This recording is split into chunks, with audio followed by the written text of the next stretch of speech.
ምን ይሰራሽ? ዛሬ ምን እየሰራሽ ነው?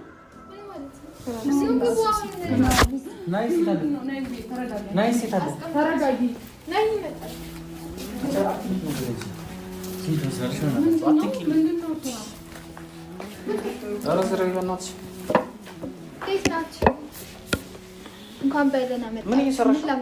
ቁጭ በልሽ። አንቺ በእናትሽ ስራሽን ያዥ። ቁጭ በልሽ። ወዴት ነው የምወጣው? ጤነኛ አይደለም እንዴ? እናንተ እኮ ናችሁ ቤት የመጣችሁት። እንኳን ደህና መጣችሁ ስላልኩሽ ቁልፉን ከታገሽ ቤት ምንድን ነው አይደለም። እዚህ ምንድን ነው የምትሰሪው? እና ይሄ የለም ብላችሁ ልትደበድቡኝ ነው የመጣችሁት? እና የት አለሽ? እና የት አለ?